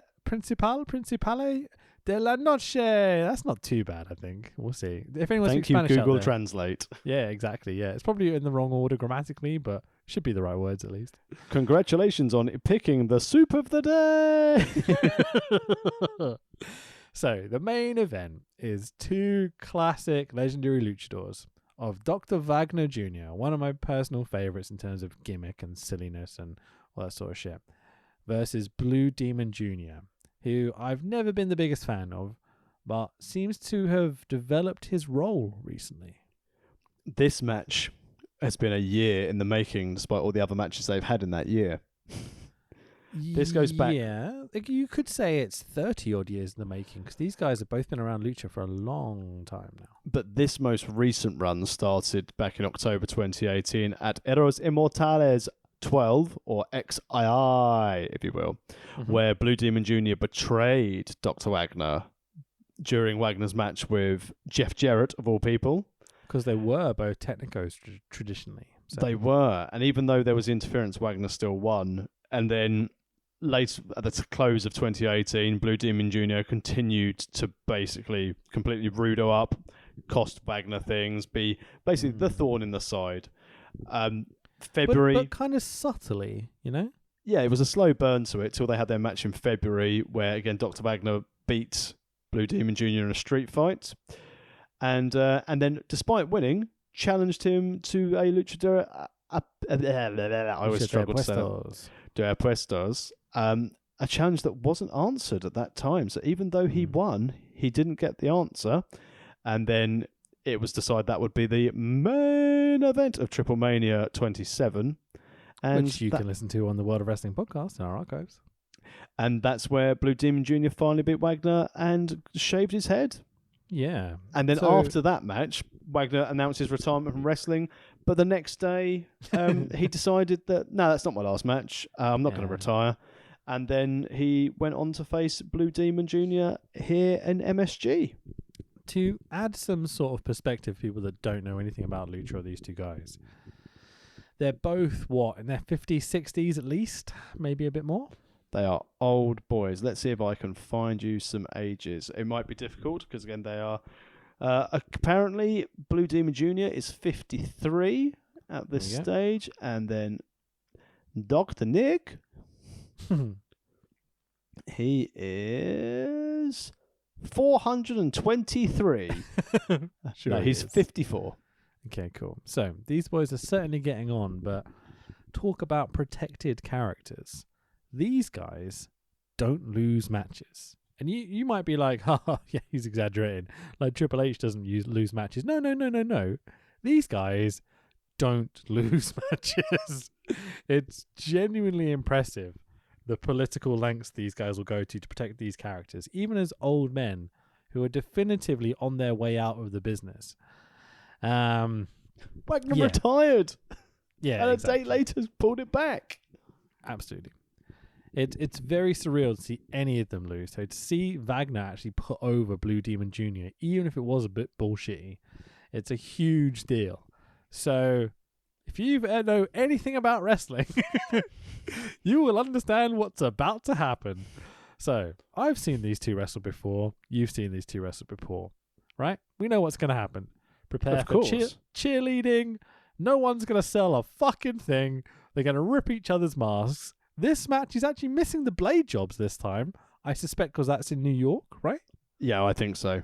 Rest holds, strikes, bit of lucha, in that order, on repeat, for about 15 minutes. I'm going to be totally honest. When I saw this match come up, I watched the introductions because I was hoping for your love is like bad medicine, so I could write jokes about it. Nope. Not even got the funny uncopyrighted music stuff, you know? It's just that it's, copyrighted music. It's just they come out to generic shit. I set this match to 1.5 speed on my player. I'm not going to lie. Which means it must have still been fucking slow. Yep, absolutely. When I saw this match was the main event, I thought to myself, oh dear. And as you said, other than the blade job, I could just cut and paste what I said at Triple Mania 27. Yeah, 100%. Other than the finish. Yep. So, just quickly, Blue Demon goes for a fan at ringside in a Dr. Wagner mask, which is quite funny at the beginning of the match. Dr. Wagner poses with the Mexican flag because he's the good guy here. Match Striking commentary suggests, don't get involved with the wrestlers. And Hugo goes, yeah, don't hit a fan. Don't hit a wrestler. Fucking hell. Dr. Wagner is still masked, even though he lost his mask. Dr. Wagner is more over than Blue Demon with the fans. I think that's fair to say. I've missed my opportunity for a really offensive David Starr joke. Commentary are putting over that Blue Demon Don't hit on a fan. It's more of a dark hat now, or more of a dark mask in this case, because one half of his blue mask is now slightly darker. That was a nice touch. Subtle. Yeah, really subtle. I mean, subtle in terms of wrestling subtle. He's a darker character. His mask is a bit darker. I wouldn't call that subtle in everyday life, but for AAA, it's like fucking brain surgery. This is amazing. Can you imagine if this something that subtle happened in WWE and how much shit they'd be getting online on Twitter just for that? Of course. They've slightly changed the mask, whereas I said in AAA, it's like, fucking hell, someone's had a thought. And it wasn't about a flag parade. They do exactly what we've just mentioned. Mask tearing. Dr. Wagner whips off his own mask because, clothesline.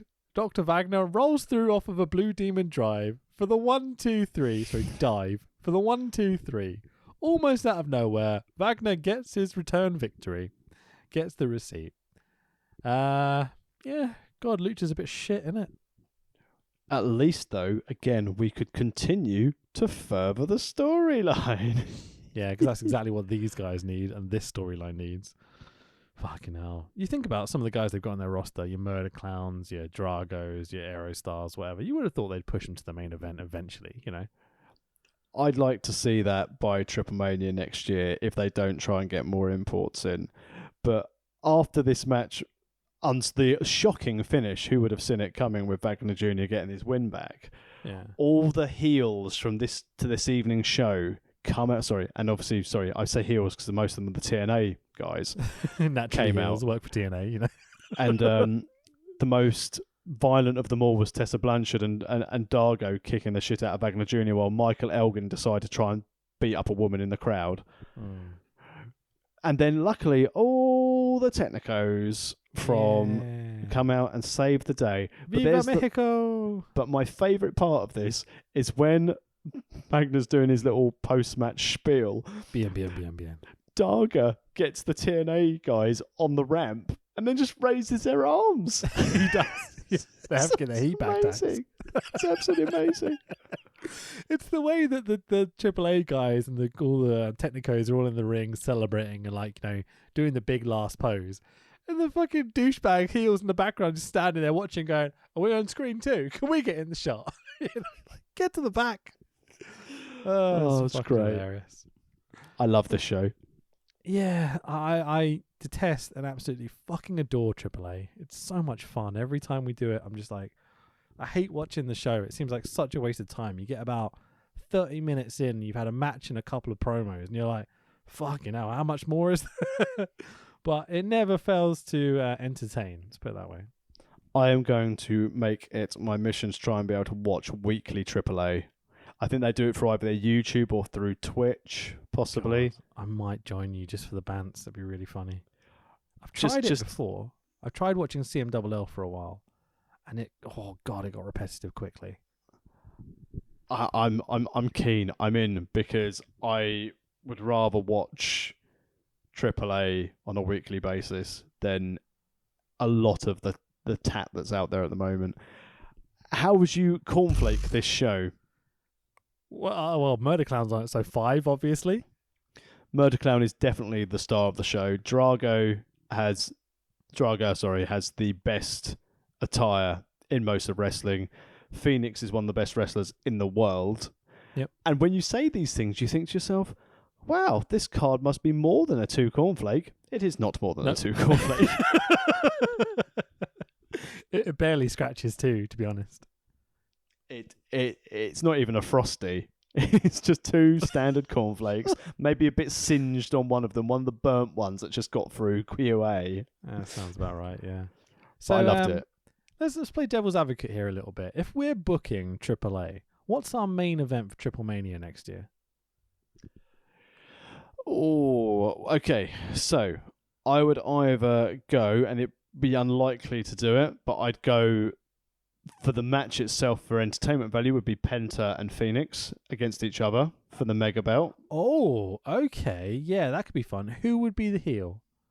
Let's book it like as in we care about wrestling, not how AAA would book it, and just be like, they're brothers. It'll be fine. You know? Penta would be the heel. You'd have Penta turn heel. I'd have Penta turn heel. Phoenix not be the better obnoxious kind of like younger brother trying to take his older brother's spot kind of story? No, I think having Penta as the heel and then refusing to do his Zero Mio jazz could work quite well with the fans. I wonder whether you could convince him not to do it in a match, because I mean that is 90% of his match right now. And then on an undercard, you'd have, because I don't even know what Pagano's doing at the moment. He's I hate to say it, he's a bit shit, so I wouldn't worry about it. But the fact that you could have Pagano and Psycho Clown try and go for another series as well, and maybe have the Clowns have a bit more prominence. I'd quite like to see the Clowns go against the Bucks. So what, Murder and Psycho, or like Dave and Murder or someone? Dave and Murder against the Bucks, possibly. Would you main event Psycho Clown? I don't think he's very good, you know. I think because they had the good run with Psycho Clown and Pagano, I think having Phoenix and Penta as their main single stars would add the value if they wanted to do it. But I mean, if you look at the AAA guys on this card, outside of you could build Murder Clown to be a top star, either heel or face. Yeah, if he can talk. We're assuming he's an amazing talker because he's amazing at everything else, but we don't speak Spanish, so we don't really know. But and potentially do something with Texano Jr. Yeah, I mean, he's had a few moments in the last few years, hasn't he? He had a run with the belt, didn't he? Or close to the belt. It was like the main Rudo challenger. He did. He's been a two-time mega champ. Yeah, because he's one of the heads of one of those families, like the same way Psycho Clown is. Yeah. I don't know. I don't think he's very good though. But I think that you could say that about most of the roster. They are excellent characters. They are a bit sludgy in ring. Oh, of course. What am I talking about? Give me Big Mummy versus Ty Valkyrie in the main event. I thought you were going to say Big Mummy Murder Clown. I want to see their kids. Fucking A. I keep thinking about how Blue Demon and Wagner are not going to put one or the other over ever, right? So they might, but then they're going to have to get the return the next night, etc., etc. No one's ever going to be the more dominant of the two. So for me, they come out and they go, I respect you. You know, you did some heel things. I did some bad things. We're all good. And as they're shaking hands, Psycho Clown comes out and like, hey, what the fuck? You old cunts have been taking the main event for the last few weeks. Here's me and my brother and my little friends to beat you up. Years. You know what I mean? So eventually it leads to a tag, which would be Wagner and Blue Demon, because they look good on the poster and they sell tickets, against Psycho and Murder, right? But then Psycho basically acts like the big brother to Murder all the time, even though Murder does all the cool spots and catches all the people and does everything else, you know? And this would lead into like basically a Psycho Circus against Lucha Legends match, you know? Like 6-on-6 in a Pyramid Tower of Doom sort of scenario, you know? Oh man, can you imagine it? But that would be the problem. Which family would go over? Oh yeah, obviously Murder Clown wins everything, pins all 6 of the legends, one by one, eliminating them. But that's the problem you've got with a main event of AAA. Yeah, there's too much politics to be able to book it for enjoyment. Imagine booking this shit week to week. Fucking hell. Conan must be the best negotiator in the world. WCW thought they had bad with Hogan with creative control. Jeez. All your money's reliant on these old dudes turning up to take these spots in the main event and not putting over your guys, you know? Fucking hell. It's not great. Great show, though. Really good fun to watch. As I said, if you want to watch it yourself, you can either watch it on Fight, you can watch it for free on YouTube. If you just search AAA Invading New York or Invading NY and get to watch them at the glorious MSG, the home of wrestling. Put it this way, in that, you know, the lack of copyright in AAA works both ways. So their content is vastly available for free. Let's put it that way. And Hugo Savinovich is a fantastic commentator. Absolutely. So next week, we've got options here. Okay. So I've got 5 spot shows I'm thinking about doing. But then we've got a short storyline, which is a trilogy. And we've got a very long storyline, which is 10 shows, which we haven't actually disclosed yet that we will be doing at some point. I think we should save the 10 show one for maybe a bit later in the winter. Okay, I'd like to do that face-to-face if possible, rather than remotely. Yeah, I think so. Because I think there's going to be long discussions about storylines and plots and who should go over, you know. I am going to be bold and brave. And I think we should put the next 4... How many spot shows are there? 4 or 5 you've got? There's 5. How many can you have on a Twitter poll? 4. Okay, right.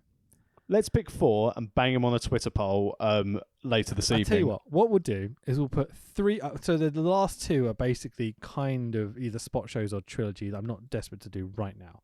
But there's 3. Okay, I'll just say it. So the options, okay, are WWF Canadian Stampede that someone requested ages ago that we still haven't done. Okay. GCW's Josh Barnett's Bloodsport from 2019, which is like the really weird MMA show with no ring ropes and stuff that Regal was at. Or there's 2 trilogies. 3 trilogies. Yeah. So I've actually read it wrong in the first place. Sorry, mate. I've got 2 spot shows and 3 trilogies. Do you want to hear the 3 trilogies? Go for the trilogies. Okay, so the first one, which I'm quite keen to do, I will be honest, is Brett versus Owen. The second one is Barry Windham. And the third one is Battle of Los Angeles from last year, all 3 nights. 3 nights, fuck. Yeah. I think just for current work schedule, I'd go, let's put up the spot shows and then let someone vote for that. And then next week, we'll put the trilogies up and then we'll do one of the trilogies next. So we'll put up Canadian Stampede or Josh Barnett's Bloodsports for next week's episode. And we'll put the vote out shortly. And then if you're listening to this now, the vote should be over on our Twitter at World of Rest Pod. Make sure you go and vote for what you want to hear for next week's show. And then the following week, we'll let you decide on the trilogy. I'd still quite like to do a Barry Windham trilogy because I'm not overly familiar with his work. Yeah, okay. In great detail. Yeah, I like it. So this week we'll do a poll, which is going to have the 3 spot shows. 2 spot shows? 2 spot shows. Okay. Well, maybe we'll add in a third. We'll have a bit of research and we'll see. Maybe recommend something to us, World of Rest Pod, if you listen to this beforehand, because I'm putting this up pretty quickly. So basically it'll be either Canadian Stampede or Josh Barnett's Bloodsport from 2019. And then we'll put up a poll about which trilogy we do next, maybe? Yeah, I think so. We'll get through Twitter poll for spot show, and then we'll go on to our trilogy because that means we can firm up which shows we'd be covering for the trilogies as well, so people can vote for what they want to see on that. Okay, cool. Right, let's take PWG out the equation then. Let's do either Barry Windham or Brett versus Owen. We'll give those 2 options because those are the things we're interested in, isn't it? I mean, I still want us to do a bowler. I really do. Okay, I thought you said Ebola for a second. I did. I still want to catch a bowler. I want to do some Ebola, mate. You know, get down the park at night. get that deodorant can and a lighter and do some Ebola in the park. Whilst Rich sits up at the top of his hill in his fucking ivory tower. That's your gimmick, not mine. Oh, amazing. Brilliant. Brilliant. It's been fun, man. Where can people find you on the social medias? You can find me at Fanboy Rich and obviously content on Wrestle Talk as well. Go subscribe, especially subscribe to Parts of Unknown. We're almost at 100,000 people, which means that we get a plaque. And I want a plaque. I want to be around for when we get a plaque. That'd be awesome. And you can find me at the Tex Williams on Twitter, Facebook, and Instagram. I do very little on any of these at the moment because I can't get bookings, but Twitter is the place to find me as I call out people quietly, not on Twitter because I don't want to get sued. There we go. Right, thank you everyone for listening. This has been fun. I love our podcast. It's good fun, mate. This was great fun. And remember, head over to our Twitter page at World of Wrest Pod. Vote for what you want to hear next week, either WWF Canadian Stampede or Josh Barnett Bloodsport 2019. Let's do it. Right, thank you everyone. It's been fun. Bye. Bye-bye. I'm just going to keep you guys hyped up. I'm going to be loud like this the whole night, so you guys have to meet me and be at our level, honestly, right? Okay? So the whole night, because the louder you guys are, the better the wrestlers will perform for you tonight. You guys have to meet me and be at our level, honestly, right? The louder you guys are, the better the wrestlers will perform for you tonight.